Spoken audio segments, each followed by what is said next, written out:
In this video, I want to show you a couple different ways you can start grouping your data in Power BI. We're going to go through it step by step together so you can follow along if you want.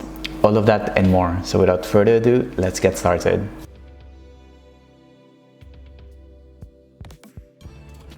Hi, my name is Fernan and welcome to the Solutions Abroad YouTube channel where I focus on teaching beginners the wonderful world that is Power BI.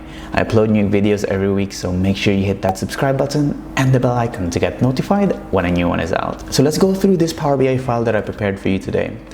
It's a very simple sales information about groceries, and if you watch my previous video, we pulled this data from a Google Sheets file, and it has some information about different grocery orders, how many products were bought for a certain date, what their price were, and how many. There were just a couple of things that I added in this data set to modify it for this demo.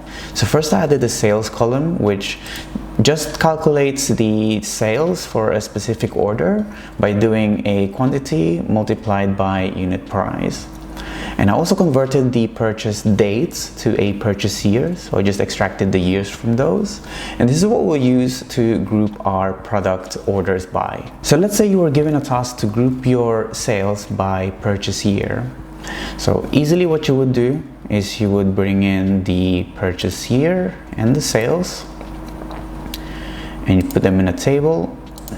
Make sure that the purchase year is not summarized, and that will give you the group of your sales per year. As you can see with Power BI, if you want to do simple groupings like this, you can do it implicitly through the report view by just putting the purchase years in context and then aggregating the columns that you want to aggregate, in this case the sales, as a sum.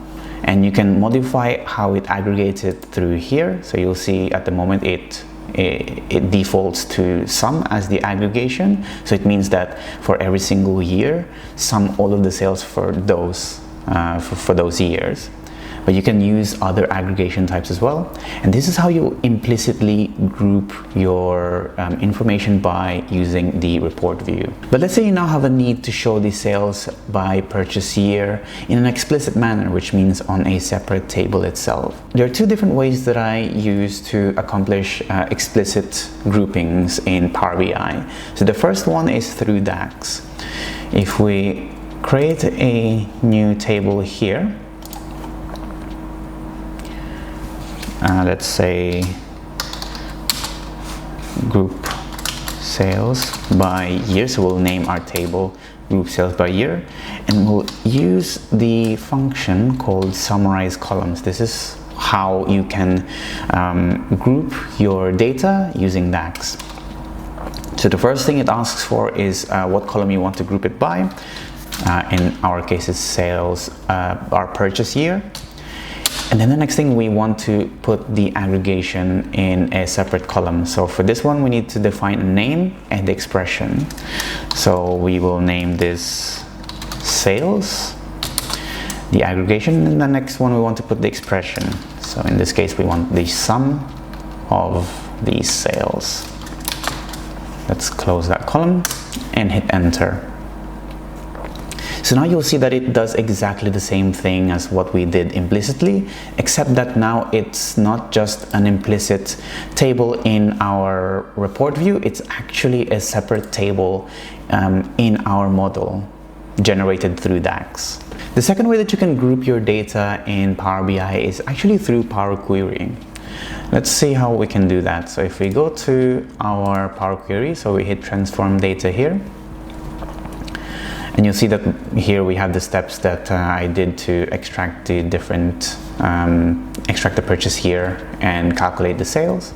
So here, if you want to group your information by a certain category, there is a button here under group by, and you say how you want to group your information by. So now we're going to do the same thing that we did in the summarize columns, except it's now being done in a UI form, so you don't need to know any DAX coding for this.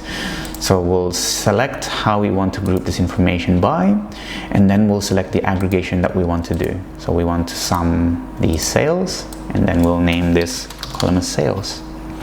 When you hit OK, you'll see that now you get that grouping information that we did in DAX explicitly and also implicitly in the report view, except it's in Power Query.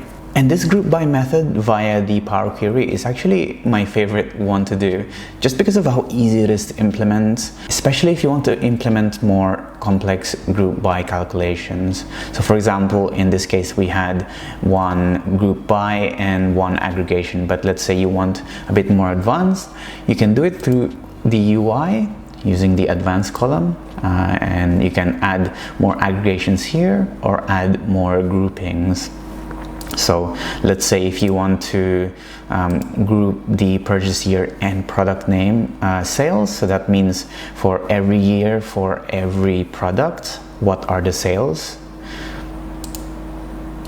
It will let you do that kind of aggregations, those groupings, without having to touch any coding at all, which is really great, especially if you're only starting out with using Power BI. And that's really it for this video. I hope it helped you understand how easy it is to start using group by calculations in Power BI. Leave a like on this video if it helped you. It's the best way to let me know that you enjoy this type of content. Get in touch using the social media links that I included in the description box below. And thank you so much for watching, guys. See you again on the next one.